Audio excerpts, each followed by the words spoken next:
I've spoke on here in the past about how I have a problem with simply using technology, simply relying on technology as the only way to deal with impending climate change and runaway climate change, I should have said. Um, and I've spoke about how, in some ways, I am kind of glad we don't have some type of magic machine or, magic solution that could just do away with climate change in a heartbeat. Because I recognize that if we had that at this current date, and we could we could just like at the snap of a thing, we could refreeze the Arctic. We could just like clean rivers really quickly. If it was all about just money, purely money, then what conservatives would do is they say, see, we it basically say capitalism works. It would basically be like, hey, look, it's all about money, and all we have to do is the last minute just throw some money at the problem. And I've talked about how, to me, COVID kind of showed me that this last 2020, it's 2020 now, but 2020 kind of showed me that's kind of this commercialist idea that we just buy things and just throw money at the problem. There's been talk about shooting particulates up in the air into the atmosphere to like block the sun's rays. I know in California they have like these black plastic balls they've dropped in rivers, I guess, to like reflect the sunlight. Um, that's what. I don't know, maybe I'm over explaining it or under explaining it, but from what I understand, the Arctic, our lakes and rivers reflect a lot of the sun's sunlight, and with those drying up, the Earth gets hotter. I don't know if that makes sense. I could be wrong there, but that's why I understood it.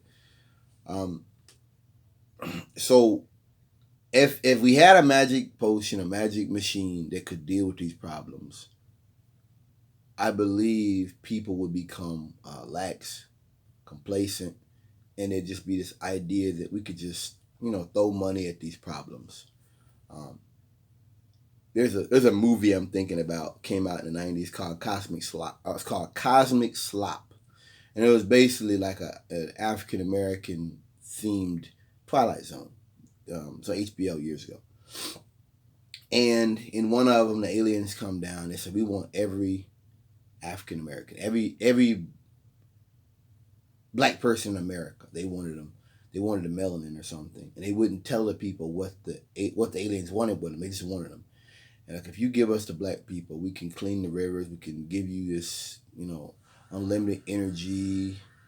That's what they were doing. White folks were like, all right, show us. And they were like going in and cleaning up these rivers. If we had that kind of technology where we could just do that, I think it would distract from the real problems at hand.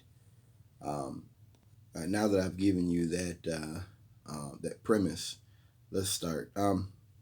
Scientists convert. Oh my God! Scientists convert plastic waste into vanilla flavoring. I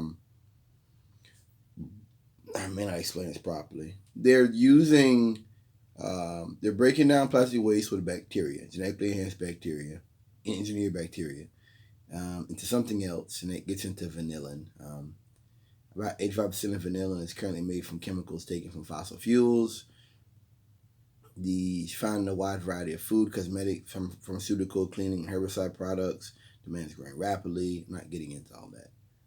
Um, you know, if I had heard that 10 years ago, I'd be like, great. Single use plastics are a problem, and we should have ways to mitigate that problem. Anything that you can use that plastic waste for, that's great. But now I see it at this era, in this final stage of capitalism. I see this as just another example of prolonging the inevitable. You know, it's kind of bothersome that you're taking chemicals from plastic bottles and putting them into food. That's petroleum. Like that. I should read more into it. That's a bothersome development. That's not good. Um, but I while I was doing research to do this video, I came across an article April 20th of last year. Why relying on new technology won't save the planet. This is Science News. Over reliance on promises of new technology to solve climate change enabling delay. They argue for cultural, social, and political transformation to enable widespread development in both behavioral and technological responses to climate change. This is Lancaster University. They're talking about, like nuclear fusion energy, giant carbon-sucking machines, ice restoration using millions of wind-powered pumps, and spraying particulates in the stratosphere. That's bothersome. Look into that. 40 years climate action has been delayed by technological promises. Contemporary promises are equally dangerous. Our work exposes how such promises have raised expectations of more effective policy options becoming available in the future, and thereby enabled a continued politics of prevarication and inadequate action. Let me say before I go any further that I'm kind of jaded. We are currently pulling out of Afghanistan after 20 years of war on the basis of a lie. Any type of long-term discussion or decisions made in relation to climate change, I look at what America is, which is a warmongering empire. And so even if Joe Biden or Kamala Harris sets out some type of long-reaching program, another Trump could just come in and destroy all of it and drop a hat. I realize that this is kind of what America is now. That like there's really no way at this point to make long-term process. There's no like long-term consensus. There's no way to do that because so much of the country refuses to believe in science, refuses to believe in logic. That's kind of what January the 6th and the Republicans are blocking an investigation into what happened. They say they want to say back to blue, but then they want to. I kind of realize that now that like America is just we can't really agree on anything because a lot of people don't live in reality. So even if you had a president that had the balls to put forward some real legislation, it could be erased tomorrow. It could, what I mean? Not literally tomorrow, but it could be erased the next administration or 10 years from now. And that's bad, but that's kind of what America is now. That America, we don't know what we want to be. And we don't know what we want the world to be. You have Obama, this cultured black man that comes forward and is doing all this global work and talking about a world order. And then you have Trump comes in talking about let's just get rid of our legislations, get rid of all law and just make money. I think America has an identity crisis at this point, and I don't know what can be done, but I do know it's when you have that, it's hard to talk about an investment in matters like climate change, matters like action on climate change. I mean, Trump pulled out of the WHO. He pulled out of the climate stuff. He wouldn't even, I think he went to with the G8. And at the end, they were talking about the wildfires in the Amazon, which we know now were being set intentionally, and Trump walked out. So you're saying you don't believe in climate change, but not only do you not believe in climate change, you're also choosing to ignore crimes against the environment. A lot of our drugs come from the Amazon. Hello, somebody. If you don't believe in climate change, that's one thing. But you should care about crimes being committed. And what that showed me, I always go back to it. When I think about America, I don't think about the American flag. I think about that picture of the empty chair. I think about a country, America, that has abdicated responsibility to be a global force for good. What does that mean? That's more than a slogan. What does it mean to be a global force for good? What does it mean to be concerned about world peace, to be concerned about a better future for your children and for your descendants? What does that mean? Or is that just some hokey talking points, some old jingoistic, talking points that, well, that sounds cool. We're a global force for good. What does that mean? America is not. Not at all. That, like I said, that empty chair to me, that represents an America that doesn't represent what it is, what it's celebrating with July the 4th. What it's celebrating when it talks about the Constitution. What it's celebrating when it talks about all the good things America did, World War II. I don't think we're the same America. I think Republican Party is woefully choosing to ignore science, ignoring logic. And so, as I said, it's hard for me to even listen to people who put forward a long-term premise, a long-term plan on dealing with these problems, because someone could just come along and just pull the leg out and the table falls down. They could, the blocks, the Stego blocks or whatever. Somebody just pull the block out at the bottom and the whole thing falls over. That's all it takes. I don't think America is a global partner anymore.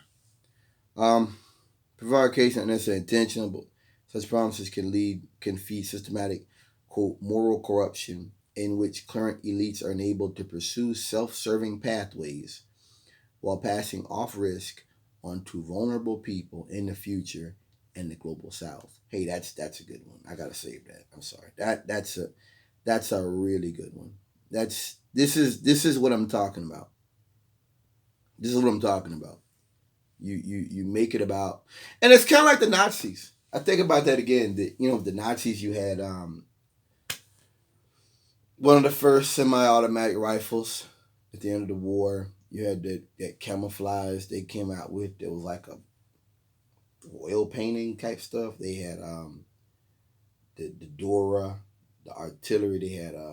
They had drone tanks, like tanks that were RC. The remote controlled tanks. They had a lot of stuff. And there was, at the end of the war, close to the end, there was this they had the rocket jet. In the 40s, the Germans had a rocket jet. I mean, you're talking about some of the best generals of that century in one army at the same time, and still lost the war. But there was always this idea, the Wunderwaffe, this idea that the magic weapon will save the world, will save their push for world domination, even as Stalingrad happened. Even though all these bad things were happening that were maybe somewhat ignored or not taken in the totality of what they actually meant. Operation Bagration. These were the war was over. 41, the war was over, baby. It was over. There was no discussion at that point. That was being pushed. You're being pushed out of Russia. You're being pushed out of Eastern Europe. That's what that meant. You're being blocked. You can't get oil anymore. So you can't move anymore. So you're having to get out of tanks and walk. You're out there without winter clothing. That's to me what this technology that I just read to you is. These are I'm gonna read it to you again. These are Wunderwaffen, talking about nuclear fusion energy power, giant carbon sucking machines, ice restoration using millions of wind powered pumps, and spraying particulates in the stratosphere. These are Wunderwaffen. This is magic. This is not real. This is magic spells. This is not real. A good portion of the country doesn't even believe in this stuff. So guess what happens? Even if this stuff existed, a good portion of the country doesn't even believe in the necessity to invest in such things. So what are we talking about? What are we talking about? You know what I mean? It'd be one thing if we were all on one accord.